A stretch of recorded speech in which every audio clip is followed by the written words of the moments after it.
फवाद, ये क्या बिल आया है? मुझे ज़रा बिल तो समझाइए, नेट मीटरिंग का क्या बिल है? भाई ये देखें, ये कमाल किस्म का बिल निकला है। एनर्जी चार्जेस, ये क्लाइंट का बिल है, के इलेक्ट्रिक का बिल है। और इसमें आप देखें कि उन्होंने जो इलेक्ट्रिसिटी की एनर्जी उनसे ख़रीदी है, इंपोर्ट यूनिट्स आप देखें 253 ख़रीद लिए हैं। मतलब क्लाइंट ने नेट मीटरिंग करी है, 253 यूनिट बेचे हैं ग्रिड को 35 रुपये 57 पैसे के हिसाब से 8,999 रुपये की के इलेक्ट्रिक ने ख़रीद ली। उसके अलावा इंपोर्ट पीक पीक टाइमिंग, जिसमें आपको 42 रुपये का यूनिट लग के आता है, तो के इलेक्ट्रिक ने भी 42 रुपये का आपसे ख़रीद लिया। एक यूनिट क्लाइंट ने पीक पे भी बेच दिया? पीक पे ही बेच दिया, क्योंकि आपको पता है दिन लंबे से लंबे होते जा रहे हैं। तो ऐसी सिचुएशन में अब आप देखेंगे कि 6 से 6:30 बजे तक भी कुछ ना कुछ यूनिट्स बिक रहे होंगे। तो वो देखें, जितने का आपको बेचते हैं आपसे भी ख़रीद लेते हैं। ये बात हम बार बार समझाते रहे हैं कि नेट मीटरिंग के रेट्स में कोई ख़ास फ़र्क नहीं आया।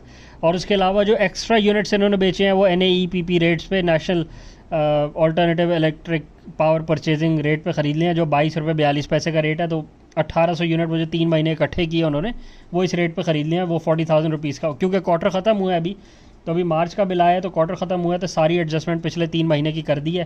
तो ये रफली टोटल बना 53,000 रुपये का बिल। लेकिन मज़े की बात यह है कि ये यूनिट तो क्लाइंट ने बेचे, कस्टमर ने बेचे, इम्पोर्ट करी ऑफ पीक में 9,000 रुपये के। एक यूनिट बेचा आप पीक टाइमिंग में, 42 रुपीज़ उसके मिले। और ये 40,700 रुपये के यूनिट उन्होंने एक्स्ट्रा बेच दिए अपनी कंजम्पशन से बढ़ के। तो इस सिचुएशन में 40,000 रुपये वाली सिचुएशन में वो IPP बने हुए थे, तो इसलिए उन्हें 22 रुपये का यूनिट मिला। बट उसके अलावा ये आप देखें, variable charges for purchase units, ये पता नहीं कौन सी कहानी है। ये variable charges for purchase unit 2,000 रुपये एक्स्ट्रा मिल गए उनको। नहीं, variable charges for purchase unit है 49। अच्छा, ये तो इनको प्लस कर दिया। और हाँ, ठीक है, नहीं ये बताने थे। Uniformly quarterly adjustment, sorry, uniform quarterly adjustment import 2,000 रुपये पता नहीं किस मद में इनको एक्स्ट्रा मिल गए।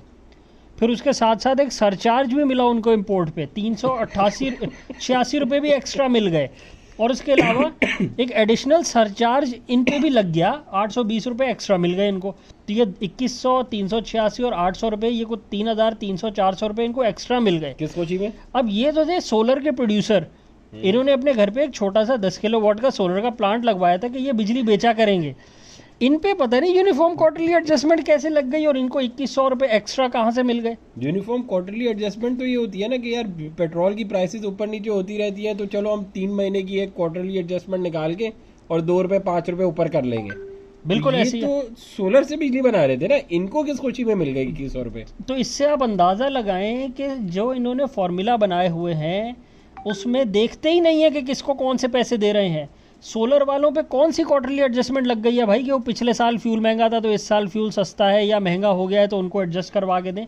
वो जो फॉर्मूले अपने IPPs के लिए बनाए हुए हैं वो सारे के सारे यहाँ भी लग गए हैं देखे बगैर ही।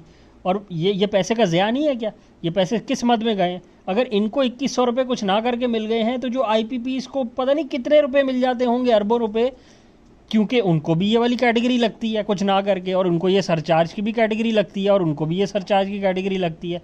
तो ये पता नहीं कौन सी कैटेगरी लगी है। ऊपर वाली तो समझ आती है ना, 10 किलोवाट में 2100 रुपये बन गए, तो अगर 100 किलोवाट में 21,000, और फिर वो मल्टीप्लाई मारते हैं मेगावाट में तो 2 लाख रुपए बन जाते हैं ये। और फिर मेगावाट से तो IPP नहीं बनते ना, IPP तो आप गीगावाट से बनते हैं। तो गीगावाट पे तो लुट गई, स्टेट भी लुट गई, और जिसने लॉ बनाया उसने देखा ही नहीं कि क्या बना। और फिर एप्लीकेशन वालों ने तो आंखें बंद करके एक बटन दबाया और सारे पैसे लिखे गए हैं, और ये देख लें 53,000 बन गए। एक्चुअली ये इतने से बनने थे, 49,800 बनने थे, 53,100 बन गए। अब ये बात नहीं है कि बेनिफिट किसको जा रहा है। ये बेनिफिट अगर 3,500 रुपये इनको ज़्यादा मिले हैं तो ये किसी की जेब से नहीं, ये किसी फ्री फंड से नहीं मिले, ये किसी कंज्यूमर को पे करने पड़ेंगे। ये जो एक्स्ट्रा पैसे हैं ये बाकी कंज्यूमर्स को लग के आएंगे, या फिर स्टेट इस पे कर्जा लेगी। तो बिला वजह क्यों लेगी भाई? आप अपने ये रूल्स को सही करें। ये एडजस्टमेंट इन पे लगती ही नहीं है। इनको भाई ये वाले पैसे दें, ये वाले पैसे क्यों दे रहे हैं? और जिसका मतलब है अगर आप इनको ये वाले दे रहे हैं अंधाधुंध हिसाब में, तो फिर आप IPPs पे कितने पैसे ज़ाया कर रहे हैं इस तरह दे दे के। और फिर अगर यही बात है तो ये जो ऊपर लग के आ रहे हैं, ये कहानी सारी फिर ये देख लें, ये भी मन कर ये देख लें ना, ये इधर इनको भी तो लगाया ना। ये देखिए, इधर बिला वजह इनको सरचार्ज लगा दिया भाई। ये जब प्रोड्यूसर बने थे तो इनको कौन सा सरचार्ज मिलेगा? ये तो सोलर की प्रोडक्शन कर रहे थे। तो अब एज ए यूज़र भी इनको सरचार्ज लग गया, ये किस बात का लगा कुछ पता नहीं। फिर ये एडिशनल सरचार्ज भी इनको लग गया, वो भी पता नहीं किस बात का लगा। ये ड्यूटी व्यूटी सारी कहानी सेपरेट। और ये देख लें, ये एक पूरा चैप्टर खुला हुआ है यहाँ। 6 महीने की एडजस्टमेंट हो रही है। इतना बड़ा बिल नहीं है जितनी बड़ी है यूनिफॉर्मली क्वार्टरली एडजस्टमेंट का चैप्टर है। चैप्टर नंबर 1 1 सितंबर से 30 सितंबर 1322 रुपए एक्स्ट्रा आपकी मद में आ गए हैं पिछले साल के। 1 जून से ये 30 मार्च 2024 का बिल है। हाँ हाँ, ये वाला और बिल उसमें ये पैसे एडजस्टमेंट कर रहे हैं 1 सितंबर 2023 की। बिल्कुल 6 बिल्कुल महीने पुरानी एडजस्टमेंट करके बैठ गए दोबारा बिल्कुल। कि पिछले साल की आपकी पेमेंट रहती है। वो क्योंकि हमने हिसाब ठीक नहीं किया था तो हमारी कैलकुलेशन में आते हैं आप कितने पैसे देने वाले बनते हैं। ये तो कभी ना खत्म होने वाले चैप्टर से आप 10 साल बाद भी पिछले 10 साल का हिसाब खोल लेंगे कि सर उस वक्त हमारी ये इनएफिशिएंसीज थी तो उस हिसाब ये देख लें 3,500 रुपये ये 527 ये 1 जून के भी लगे हुए 1 जून 2023। बिल्कुल बिल्कुल। और फिर उसके बाद तो ये पूरा साल ही हो गया ना, पिछले पूरे साल के 4 क्वार्टर्स के उन्होंने निकाल दिया, हिसाब बराबर कर दिया आपका। और ये बार बार भी लगा सकते हैं, ये अगली दफ़ा कह सकते हैं कि इस क्वार्टर में ये मसले भी थे। मतलब पता नहीं क्या हिसाब कर रहे हैं, इधर इनसे 3 और 1 4 और 1 5,000 इधर एक्स्ट्रा इनसे ले लिए, पता नहीं किस मद में लिए। 12,000 रुपये वाला बिल देंगे, चला कहाँ गया 21,000 रुपये। कंजम्पशन 12,000 की हुई थी, 21,000 यहाँ कर दिया ऐसे ही, बस अपनी मर्जी से नंबर ऐड वैड करके।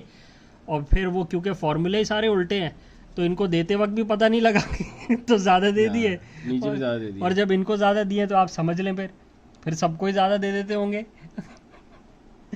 पता नहीं क्या हिसाब चल रहा है। और चले वीडियो का रैप अप करते हैं आज के लिए। चैनल को लाइक करें, सब्सक्राइब करें, ज़्यादा से शेयर करें, आपके साथ जो कहानियाँ चल रही हैं वो भी मेंशन करें।